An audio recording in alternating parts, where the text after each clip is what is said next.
There are many such these photographs in the debris pile. Again, we can see that very characteristic bend.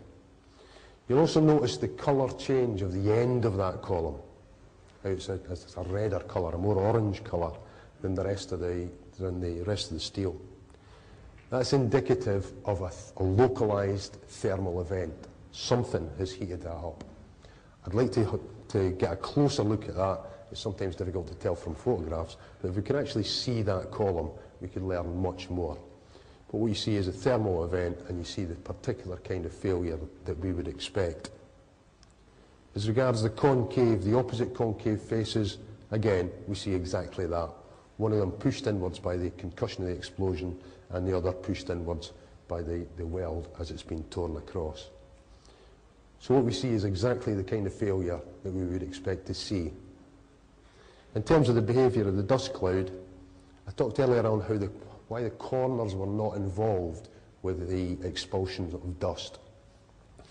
This is a plan view of the construction of the towers. We see the perimeter columns around the outside, and we see the core columns in the inside. The little pink dots indicate where the columns are around the outside. Now if we take out column rows 5, that's the top one, 6, 9 and 10, the bottom one, we would see on one side of the tower, we'd see two distinct areas where those explosions were coming out. The corners wouldn't be involved because a directional explosion would firstly push out the debris from the mid-face, and it would only be a few parts of a second there that the dust actually came out of the corners, and that's why we see the corners not involved.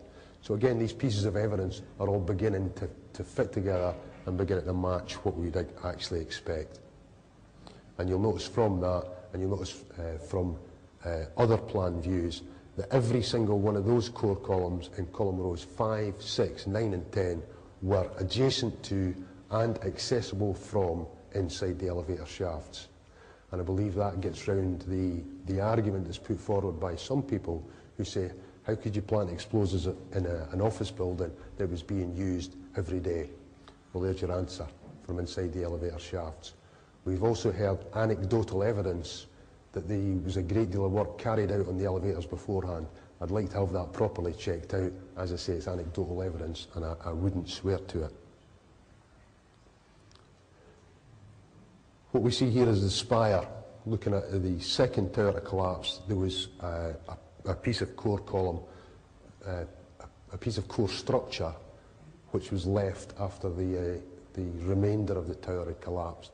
And again, if we do a similar dimensional analysis, looking at the relative size and the spacing of those remaining columns, we can tell that all of those columns came from column rows 7 and 8.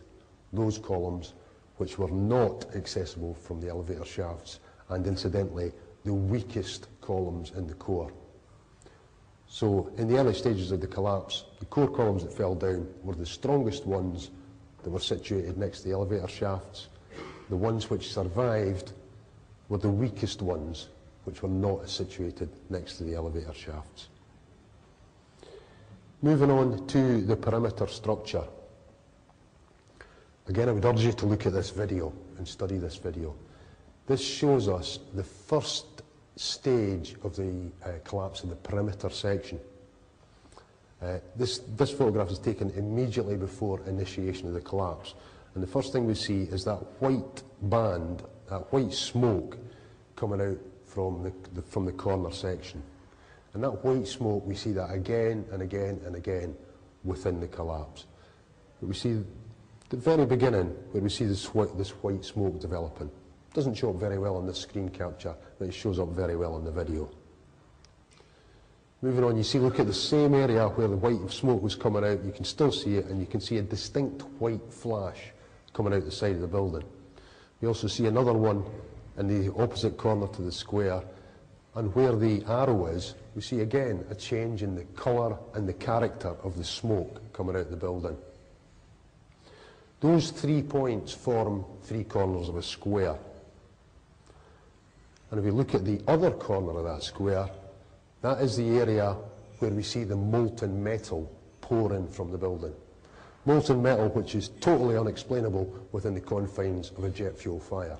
You can't melt steel with jet fuel at atmospheric pressures. We also see in that corner another totally unexplained phenomena as far as the official story tells us, the white rectangle. We see, again, the distinctive white smoke, and we see a totally unexplained, what looks like white hot section within the towers. Now I'd ask you to consider, what are the chances that those 4 events would happen on only 2 floors out of the 110, and they would happen at the same position relative to the corners, and it would happen at the same time immediately before collapse initiation.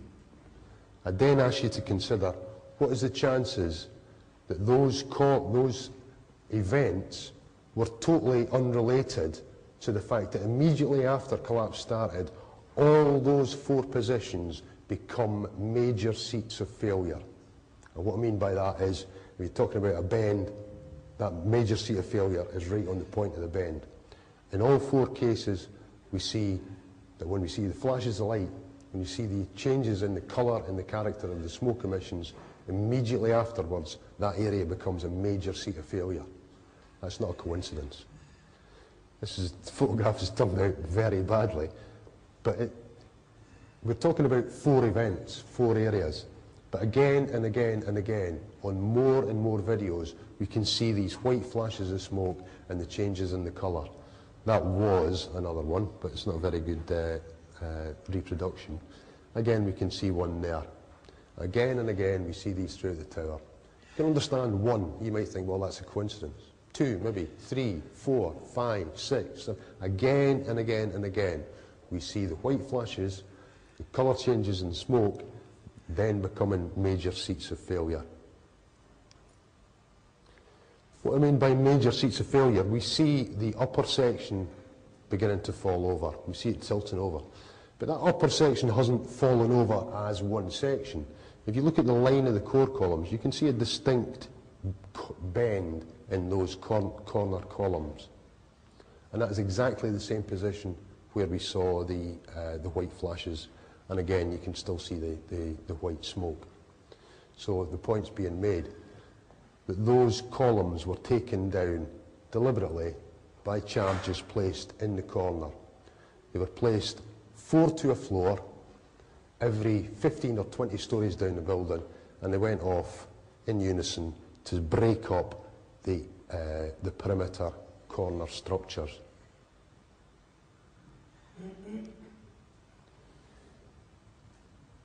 The next 4 sequences of video captures, I'm going to show you the beginning of the collapse. The bottom red line shows you what we call the collapse front, or the destruction front, and that will progress down the building. The upper line obviously shows the top of the building. But the first movement, the first volume, the first volume to be crushed was the volume between, say, the 80th and about the 95th floor. It was not, as the official story would have us believe, that the upper section fell as a solid mass and crushed the lower building. The first mass to be crushed was the area above the impact level. And incidentally, if you look on the right-hand side, the point I was making about the expulsions only coming out every 3 floors, you can see that quite graphically there, because there's a definite gap between the smoke in the upper section and the expulsions of the dust coming out the right-hand side. Next photograph again shows that the upper section has almost disappeared inside the lower section, and the lower section hasn't started to move downwards. So the first volume to be crushed was that volume above the aircraft impact level. The corners, again, I'll go back there a second. You can again see on this one, although not as well, that the corners were not necessarily involved in the dust expulsions at the early stages of the collapse.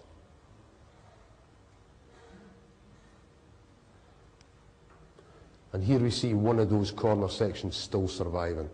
The upper section, the walls,